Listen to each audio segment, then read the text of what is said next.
Hello students.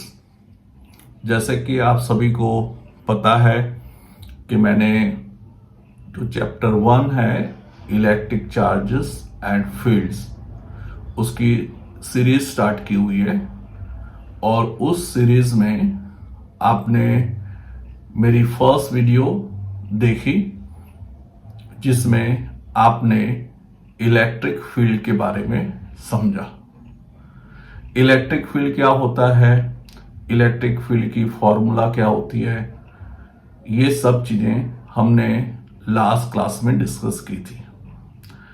आज की इस वीडियो में मैं आगे बढ़ रहा हूं और अब मैं आज आपके साथ डिस्कस करूंगा electric field of dipole. Electric field of dipole समझने के लिए सबसे पहले हमें समझना पड़ेगा कि what is electric dipole.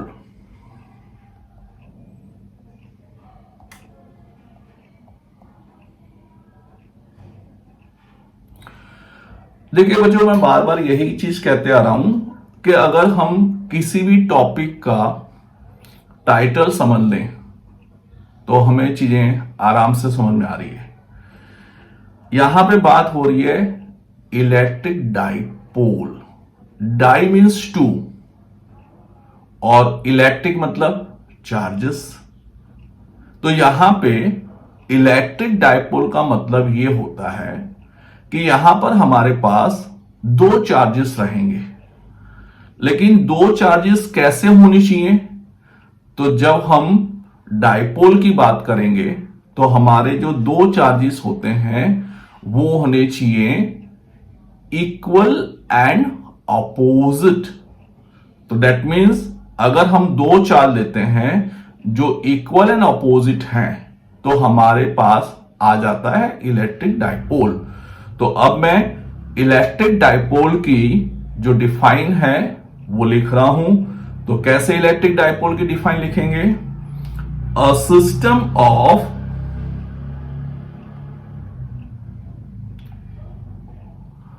To. अब आप समझ जाएंगे मैंने टू क्यों लिखा है। टू का मतलब है डाई। तो a system of two equal and opposite charges. दो चार्जेस होने चाहिए, लेकिन दोनों चार्जेस कैसे होने चाहिए? Equal and opposite. तो a system of two equal and opposite charges separated by a small distance is called electric dipole.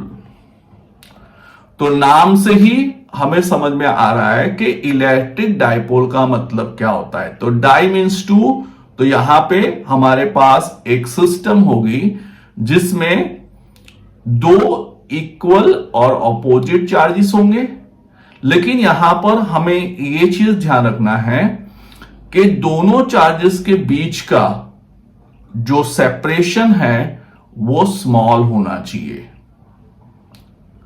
अब अगर हम बात करें इसके एग्जाम्पल की, तो एग्जाम्पल हम ले सकते हैं, जैसे बहुत सारे एग्जाम्पल्स आपको पता है।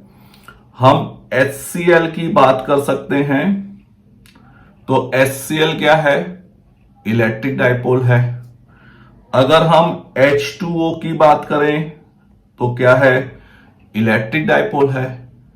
अब ये इलेक्ट्रिक डाइपोल क्यों कहलाता है तो इसको समझना पड़ेगा, क्योंकि जो हमारा सेंटर है पॉजिटिव चार्जेस का वो एग्जैक्टली फॉल नहीं करता है।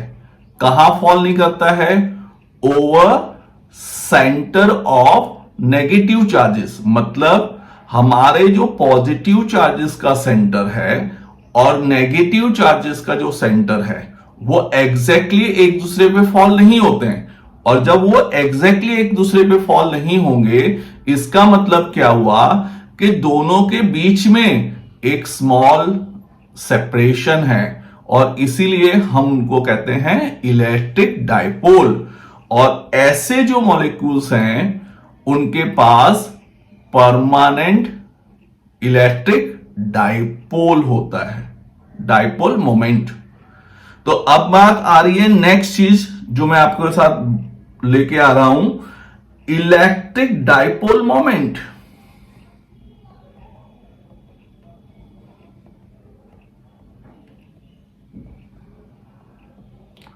तो जैसे मैंने अभी आपको बताया कि जो HCl है और H2O है, वहां पर जो सेंटर है पॉजिटिव चार्जेस का और जो सेंटर है नेगेटिव चार्जेस का, वो एग्जैक्टली फॉल नहीं करते हैं, इसीलिए हम वहां पर कहते हैं कि वो इलेक्ट्रिक डाइपोल है। और जब इलेक्ट्रिक डाइपोल होगा तो उनके पास होगा इलेक्ट्रिक डाइपोल मोमेंट।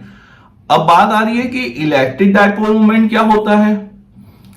तो देखिए बेटा, जब भी हमारे पास कोई सिस्टम होगा, कोई भी चीज होती है, तो हमारे पास जो चीज होती है उसकी हमें को क्या पता होना चाहिए, स्ट्रेंथ। तो जो इलेक्ट्रिक डाइपोल मोमेंट है वो मेजर करता है स्ट्रेंथ ऑफ इलेक्ट्रिक डाइपोल। तो आप सभी को ये चीज ध्यान रखना है। जैसे देखिए, जब भी हम कोई चीज परचेज करते हैं तो हम उसकी ड्यूरेबिलिटी देखते हैं, कितना ड्यूरेबल है, उसमें क्या स्ट्रेंथ है। तो लाइकवाइज यहां पर भी जब हमने इलेक्ट्रिक डाइपोल की बात की है तो इलेक्ट्रिक डाइपोल की एक पर्टिकुलर स्ट्रेंथ होगी। तो वो स्ट्रेंथ हमें मिलेगी कैसे, तो वो स्ट्रेंथ हमें मिलेगी जब हमारे पास क्या आ जाएगा, इलेक्ट्रिक डाइपोल मोमेंट। तो इलेक्ट्रिक डाइपोल मोमेंट क्या है, तो आपको अगर कोई पूछता है कि what do mean by electric dipole moment, तो electric dipole moment gives the strength of electric dipole. लेकिन बच्चों, आपको यह भी पता होना चाहिए कि फिजिक्स में सिर्फ हम डिफाइन की बात नहीं करते हैं, हमारे पास डिफाइन के साथ साथ उसका मैथमेटिकल एक्सप्रेशन भी होना चाहिए। तो यहां पर अब मैं बात कर रहा हूं कि इलेक्ट्रिक डाइपोल मोमेंट, तो हमने पहले लिख दिया कि इलेक्ट्रिक डाइपोल मोमेंट क्या है, तो हमने लिख दिया it gives the strength of electric dipole. लेकिन मैथमेटिकली कैसे ढूंढेंगे, तो सभी बच्चों को पता होना चाहिए कि जो इलेक्ट्रिक डाइपोल मोमेंट है उसको हम P से डिनोट करते हैं, और उसकी डिफाइन ये है कि it is defined as the product of the magnitude of either charge. अब यहां पे हमने ईदर चार्ज क्यों लिखा है, क्योंकि डाइपोल में दो चार्जेस होते हैं, तो हमें दो में से कोई भी एक चार्ज ले सकते हैं, क्योंकि दोनों का मैग्नीट्यूड क्या है, इक्वल। क्योंकि हमने डिफाइन में ही लिख दिया है कि इलेक्ट्रिक डाइपोल का मतलब होता है system of two equal and opposite charges separated by small distance.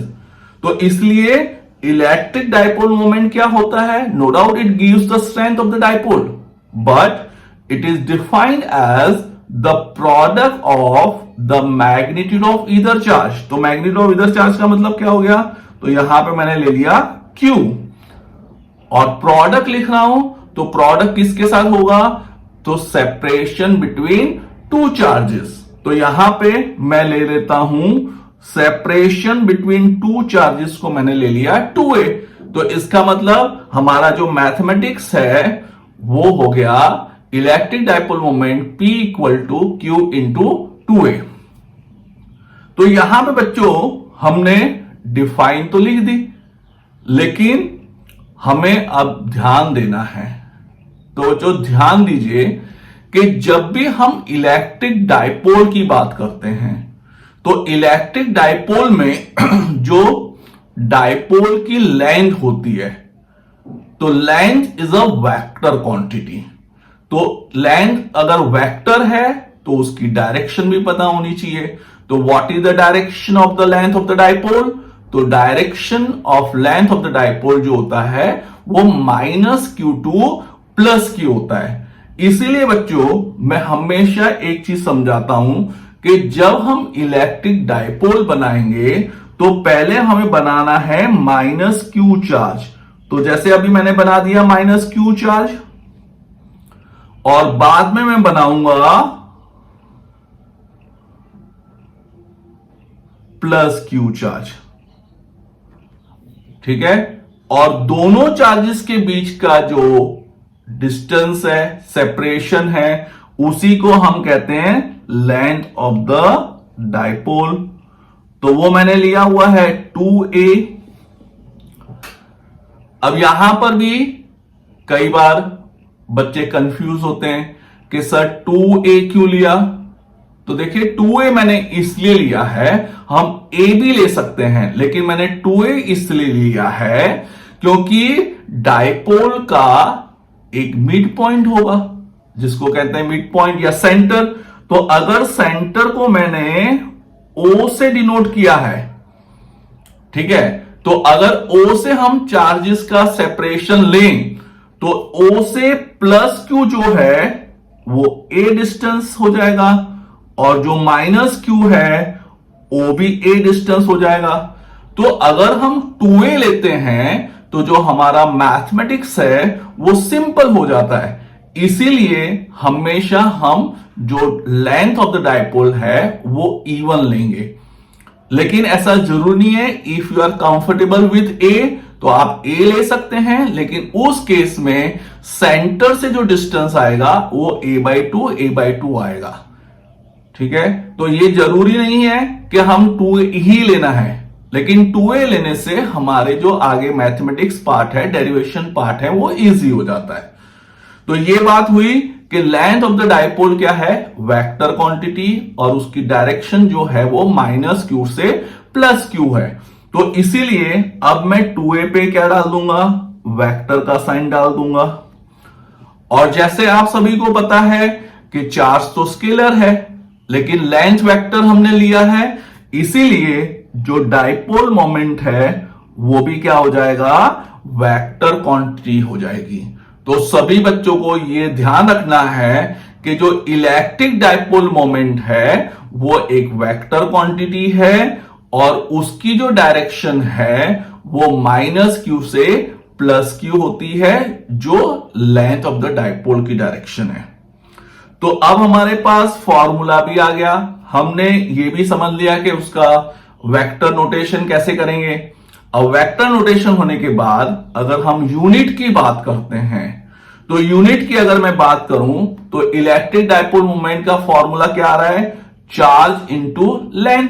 तो चार्ज का यूनिट जो होता है वो होता है कूलम, और लेंथ का यूनिट होता है मीटर। तो हमें इलेक्ट्रिक डाइपोल मोमेंट की यूनिट मिल गई। तो यूनिट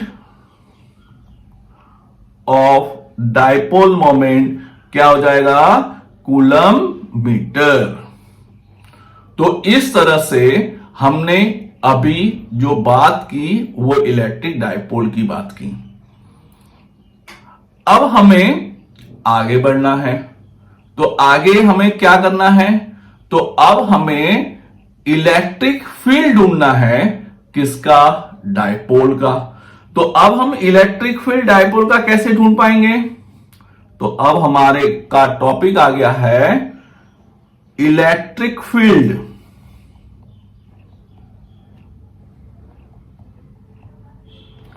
ऑफ डाइपोल। यहां मैंने सिंपल डाइपोल लिखा है, यहां पे डाइपोल का मतलब ही इलेक्ट्रिक डाइपोल होता है। अब देखिए इलेक्ट्रिक फील्ड ऑफ अगर हमें डाइपोल ढूंढना है तो वहां पे हमें दो चीजों की जरूरत पड़ेगी। अब कौन कौन सी दो चीजों की जरूरत पड़ेगी, तो सबसे फर्स्ट चीज जो हमें जरूरत पड़ेगी वो है कि हमें पता होना चाहिए electric field due to point charge.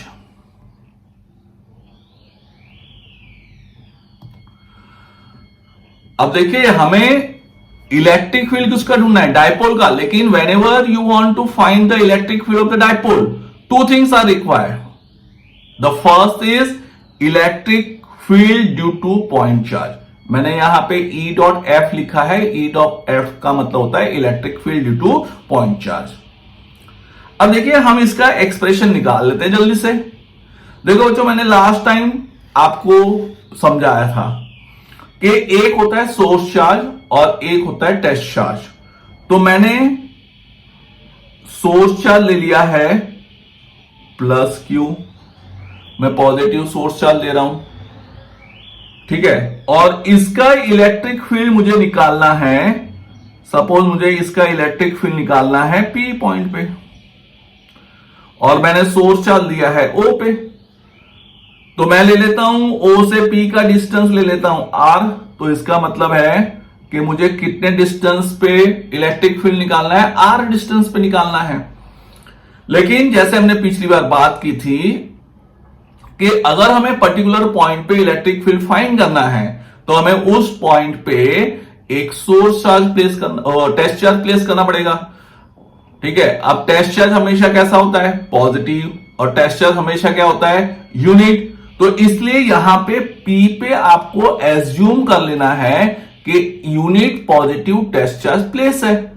मैं यहां पे लिख देता हूं कि एक पॉजिटिव टेस्ट चार्ज है Q नॉट, लेकिन उसकी वैल्यू कितनी है? 1। ये समझने के लिए लिख दिया है मैंने, ठीक है। तो टेस्ट चार्ज हो गया Q नॉट, सोर्स चार्ज हो गया Q। तो अब यहां पे हम सबसे पहले बात कर लेते हैं कूलम्ब्स लॉ की। तो कूलम्ब्स लॉ के हिसाब से अगर मैं बात करूं तो दोनों के बीच का जो फोर्स होगा वो हो जाएगा k q into q naught upon r square. और टेस्ट चार्ज और सोर्स चार्ज दोनों ही पॉजिटिव हैं, इसीलिए जो फोर्स की डायरेक्शन होगी वो आउटवर्ड होगी। वैसे भी मैंने पिछली क्लास में आपको बताया था कि जब भी आपके पास पॉजिटिव सोर्स चार्ज होता है तो फील्ड होता है आउटवर्ड, और जब भी आपके पास नेगेटिव सोर्स चार्ज होता है तो फील्ड होता है इनवर्ड, ठीक है। तो हमने दोनों के बीच में फोर्स तो निकाल लिया, लेकिन हमें फोर्स नहीं निकालना है, हमें क्या निकालना है? इलेक्ट्रिक फील्ड निकालना है। तो अब पिछली क्लास में मैंने आपको इलेक्ट्रिक फील्ड का फॉर्मूला दे दिया था। तो इलेक्ट्रिक फील्ड का फॉर्मूला क्या था? तो वो था F अपॉन क्यू नॉट। अब F हमने कैसे निकाल लिया है? कूलम्ब्स लॉ से निकाल लिया है। तो कूलम्ब्स लॉ से F क्या आ गया? K q into q naught upon r square, और अपॉन में क्या है? Q naught. तो क्यू नॉट और क्यू नॉट क्या हो गया? कैंसिल हो गया। तो अब हमारे पास बच क्या गया? तो हमारे पास आ गया इलेक्ट्रिक फील्ड इक्वल टू के क्यू अपॉन आर स्क्वायर। तो बच्चों, जैसे कि हमने स्टार्ट किया है कि हमें इलेक्ट्रिक फील्ड किसका ढूंढना है? डायपोल का। लेकिन अगर इलेक्ट्रिक फील्ड हमें डायपोल का ढूंढना है तो सबसे पहले हमें पता होना चाहिए कि अगर हमारे पास कोई पॉइंट चार्ज है तो उसका इलेक्ट्रिक फील्ड कितना होगा। तो electric field due to point charge का फॉर्मूला हमने ले लिया के क्यू अपॉन आर स्क्वायर। और जैसे आपको सभी को पता होना चाहिए कि के की जो वैल्यू है वो होती है 1/4πε0, क्योंकि हम यहां पे दोनों चार्जेस के बीच का जो मीडियम है वो हम ले रहे हैं फ्री स्पेस, वैक्यूम। यहां पर कोई और मीडियम ले नहीं रहे, तो इसीलिए ये फ्री स्पेस या वैक्यूम की बात हो रही है, इसलिए ये आ जाएगा 1/4πε0। और एप्सिलॉन नॉट क्या है? एप्सिलॉन नॉट है परमिटिविटी ऑफ फ्री स्पेस। तो जो फर्स्ट पॉइंट था वो हमारा आ गया। लेकिन इलेक्ट्रिक फील्ड अगर हमें डायपोल का ढूंढना है तो हमें दूसरी चीज क्या पता होनी चाहिए? तो दूसरी चीज पता होनी चाहिए प्रिंसिपल ऑफ सुपरपोजिशन। अब प्रिंसिपल ऑफ सुपरपोजिशन क्यों पता होना चाहिए, यह भी ध्यान रखिए।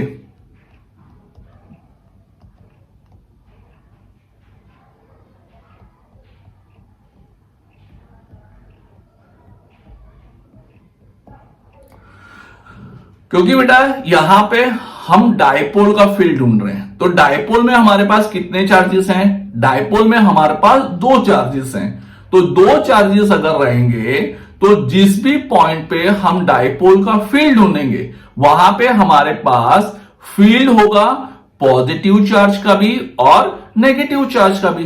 तो वहां पे हमारे पास दो फील्ड है और इसीलिए हमें वहां पे लगाना पड़ेगा प्रिंसिपल ऑफ सुपरपोजिशन, मतलब हम वहां पे दोनों जो फील्ड होंगे उसका क्या करेंगे? वेक्टर सम करेंगे। तो इस तरह से बच्चों अभी तक हमने जो बातें डिस्कस कर ली हैं वो ये हैं कि इलेक्ट्रिक डायपोल क्या होता है। तो इलेक्ट्रिक डायपोल हमने समझ लिया, ठीक है। इलेक्ट्रिक डायपोल मोमेंट क्या होता है वो समझ लिया। इलेक्ट्रिक डायपोल मोमेंट की फॉर्मूला क्या है, यूनिट क्या है, हमने समझ लिया कि इलेक्ट्रिक डायपोल मोमेंट क्या है, वेक्टर क्वांटिटी है, ठीक है। और वेक्टर क्वांटिटी है तो वो होगा माइनस क्यू से प्लस क्यू उसकी डायरेक्शन। और अगर हमें डायपोल का फील्ड ढूंढना है तो डायपोल का फील्ड हम कैसे ढूंढेंगे इसकी भी हमने बात की, उसके लिए हमें दो चीजें पता होनी चाहिए। तो इस वीडियो में मैं अभी तक आपके साथ जो डिस्कस किया है वो है डायपोल और डायपोल का फील्ड कैसे ढूंढेंगे। अब मैं नेक्स्ट वीडियो में आपके साथ डिस्कस करूंगा डायपोल का electric field on it axis and on equatorial line.